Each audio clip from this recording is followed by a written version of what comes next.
with just 26 days to go until Election Day.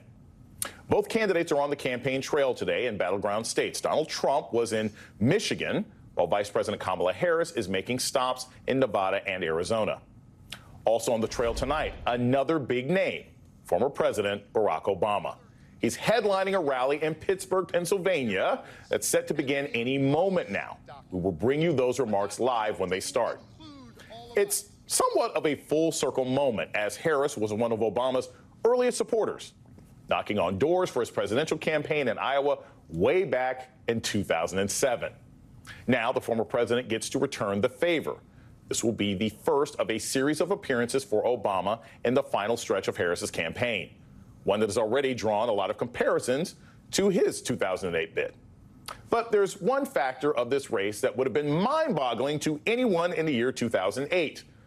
In the span of 24 hours, you have an Obama and a Cheney campaigning in the same state for the same candidate. It's just another indication of how broad the Harris coalition has become. Last night, former Republican Congresswoman Liz Cheney held an event with 3 former members of the Trump administration, where they all warned the country against ever letting their former boss back into the White House.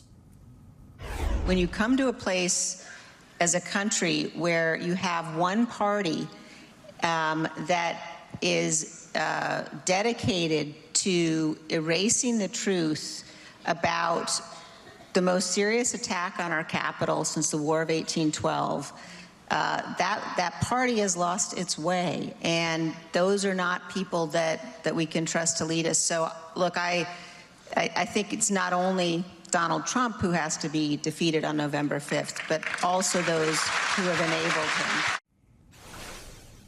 Joining me now is an all-star panel. Claire McCaskill, former Democratic senator from Missouri and MSNBC political analyst. Cornell Belcher, pollster and MSNBC political analyst. Sarah Matthews, former deputy press secretary in the Trump White House. She was part of that Cheney event last night. And Juanita Tolliver, MSNBC political analyst, host of the What a Day podcast, and author of the upcoming book, A More Perfect Party. Couldn't be more excited with this coalition that I have here. I'm going to start with the people at the table. Sarah, just tell me what the event was like. Tell me how this was put together, because that is pretty amazing to me. It's one thing to publicly release a statement and say, hey, I don't think this guy is good. It's something else to organize and publicly get together and say, I need you to vote for the other candidate. Yeah, this was the first time that the 4 of us have all been on stage together, and we're all outspoken Trump critics and still identify as Republicans, though, and have said that we're not going to be voting for him and encouraged others to vote for Kamala Harris because we believe that Donald Trump is such a threat to democracy. And we all know that the stakes are too high in this election. Right. So we don't want to sit on the sidelines. We wanted to get our message out there in battleground Pennsylvania in Montgomery County. And we had a great turnout. It was around 1,300 people showed up, and they were energized. And even driving into the suburbs of Philly, I saw so many Harris wall signs, and it gave me such hope. And so that was the message that we were there to spread. We wanted to lay out what a second Trump term would look like and encourage people to show up on Election Day. Claire, I want to ask you this. From a pure campaign running for office standpoint, how powerful is it for the Harris campaign to have not just Republicans, but former Trump employee Republicans speaking on her behalf? What kinds of people does that appeal to, not just in the suburbs, but even throughout the state when people hear this story? Well, there's been a lot of talk about a permission structure, and we're seeing some evidence of that. You know, I'm very suspect of all the polling at this point, but I have noticed a trend where we're now up to about 9% of the Republicans who say they're voting for Kamala Harris, and that is more than we saw, say, 2 months ago. So there's that. And there's also this issue that I think is really important, Jason, and that is this is a binary choice. I want to say this very clearly for all of our friends that don't think Kamala Harris is perfect, that don't think she is strong enough in terms of her language or her actions in protecting innocent Palestinians, or she's not doing enough on an issue like climate that they think she should be doing. Anyone who does not vote for Kamala Harris is supporting Donald Trump. And it's just that simple. And I think what you'll see tonight with Barack Obama is he'll do the masterful job he always does, reminding everyone that this isn't about judging her against a perfect standard based on the issue you care most about. This is about whether or not you want to stay home and help elect Donald Trump. And that's what all these Republicans coming out, that's what all of the Trump former staffers and cabinet members and national security people are saying to America. Hey, you're not a Democrat if you vote for Kamala Harris. You are a patriotic American. Cornell, I want to take this to you. The new popular word is permission structure. I hear a lot of people saying it. As a political scientist, I'm sitting here kind of digging through it. What is this permission? Because my immediate brain is, nobody has to give me permission if I want to vote for somebody. I'm going to vote for them. I know what a validator is. I know if this is a person who seems like me who says you should vote for this candidate. But explain to the audience what this sort of permission structure idea is and how you see it playing out in polling. Well, thanks for giving me the easy question. Well, you know, brother, we are actually in a grand experiment because, like what Senator McCaskill just touched on is, you know, are we going to see more Republicans cross over and vote D this time than we've seen? Look, I've always been skeptical about this permission structure, this ideal that you're going to get a nice segment of Republicans crossing over. We certainly haven't seen that in recent elections. But what the permission structure does is it's a self-other expectation, right? It is if he thinks it's okay or if they're doing it, well, then it's okay for me to do it as well. And I got to tell you, if you look back at sort of, you know, mainstream conservative, traditional conservatives and Republicans, it doesn't get any bigger permission structure than the Cheneys, right? The Cheneys are Republicans, right? And so if Vice President Cheney is okay, well then maybe it's okay. I think that's the permission structure. But it's a grand experiment that we're seeing here. And if it works, look, if it works, it will be the most diverse, the biggest, broadest, most diverse coalition that we've seen in this country in a very, very long time. And as Claire McCaskill said, I think there's some evidence of it, but we got to see it in battleground states. When I look at the suburbs and when I look at some of these more rural areas, you know, will she do 2-3 points better in some of those more rural areas of Pennsylvania and Wisconsin than Biden and Obama did? I think if we see that permission structure working. So, Juanita, when I hear about this permission structure, and I hear about this in battleground states, right, my mind goes to, you know, Darth Vader saying, look, I've had my issues with the Emperor, right, but you got to vote for Leia this time because, yeah, it's the first thing that occurs to me. How does this messaging hit Democrats, though? Because I know some liberal Democrats that they find this frustrating. They're like, wait a minute, I don't want to share my big tent with these other people. How do you tailor the message so that you are appealing to Republicans who are like, hey, I don't want to risk democracy, but also not offending Democrats who are like, these are the people who've been throwing tomatoes at us for 8 years? Well, you just said it with the first part of that statement, because this is about survival. Mm-hmm. Survival for us as a democratic society, survival for the sanctity of our Constitution. Put it in those broader terms. And that's something that is going to have mass appeal across partisan lines. Democrats can get behind that because they know, hey, we're not fooling with y'all once we get back to anything that represents a normal substantive dialogue about the issues. Right. But right now, for our collective well-being and survival, and for the sake of beating Donald Trump, we can deal with it. Now, I do think that there is something that the Harris campaign is going to have to continue to balance. And we saw that play out last week. Remember when her campaign was in Michigan? Mm-hmm. They had conversations with Arab Americans and Muslim Americans in Michigan, a critical state where the uncommitted campaign garnered 101,000 primary votes for the uncommitted movement. Mm-hmm. Biden only won Michigan by 150,000 votes in 2020. Right. So that is the balance work of, yes, make your broader appeal for survival, but keep the home base happy too. Sarah, what kind of private conversations do you hear? I mean, don't put names on them, right? But when you're talking to, you know, your fellow Republicans, you know, are they saying to you secretly, privately, in text messages, chat groups, oh my God, thank you, because I feel the same way? Or are you having people say, look, we can ride out another Trump administration. Why are you bringing the alarm bells? What kind of things do you hear amongst your Republican friends? It's a mix. Okay. So I get people who are texting me privately saying, thank you for what you're doing, really appreciate your voice being out there. And these are people who work for Republicans, work in politics and follow all of this, but that aren't going to speak out. Right. And that's okay, but I know that they know that their vote is private. So these are Republicans who may go to the ballot box and cast a vote and cross that party line. And I hope that we're giving them that permission structure to do so and creating it. But then on the flip side, I do get a lot of pushback of people who are saying, how could you vote for a Democrat? And you're saying you're willing to set policy aside in this election. Policy doesn't matter to you.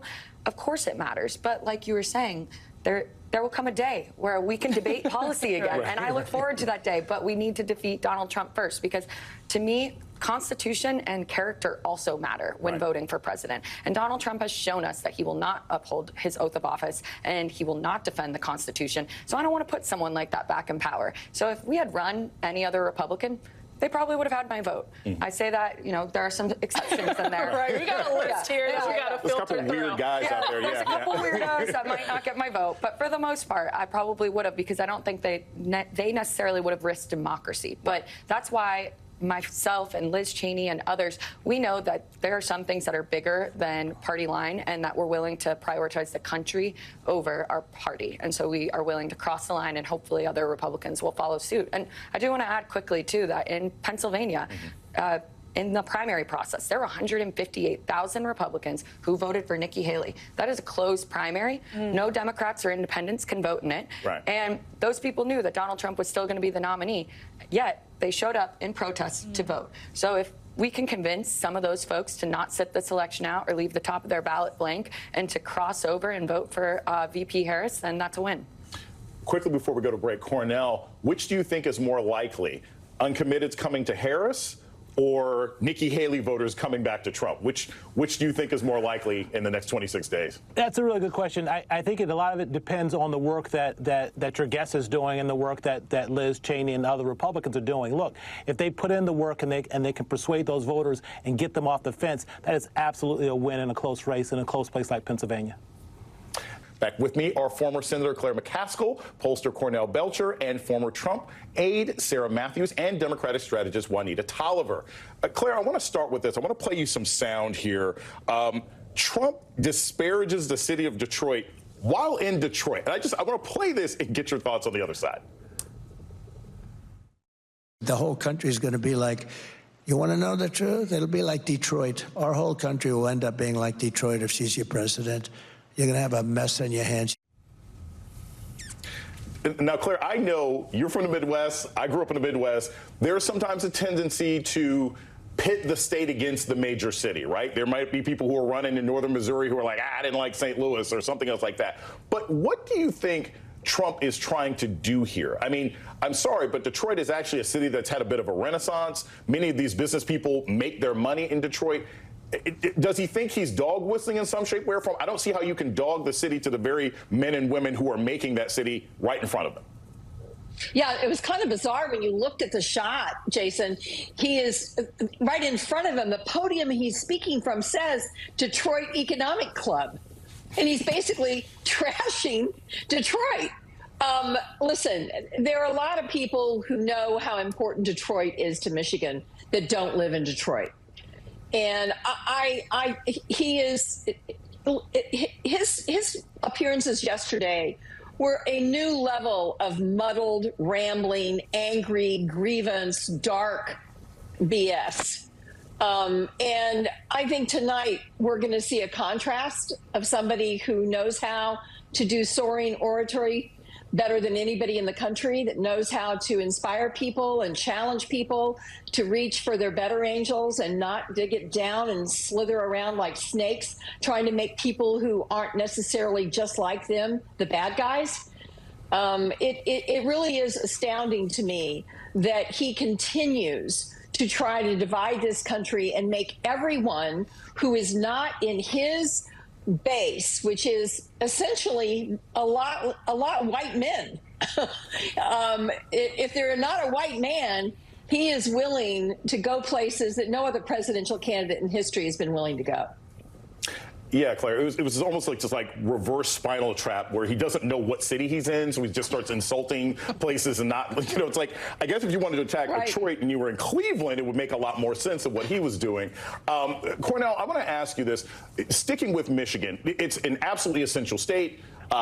Whichever candidate wins Michigan has a better chance of actually winning the presidential election. But turnout in Detroit itself has always been kind of a tricky issue. Trump support in the area is very, very low, but Democrats have to get high turnout. From what you're seeing in polls, that's one thing. What have you heard about GOTV in Detroit? Do you think Democrats have a good idea as to what it's going to take to get 50, maybe even 55% turnout in the Detroit metro area? Well, if they don't have a good idea, brother, they better find that. They better find one, because let's be clear, you don't win that state without strong and robust turnout in Detroit, in that urban area. Look, if you look at go back in 2016, not only did you have low turnout, but you also had a notable segment of that Detroit metropolitan area voting third party.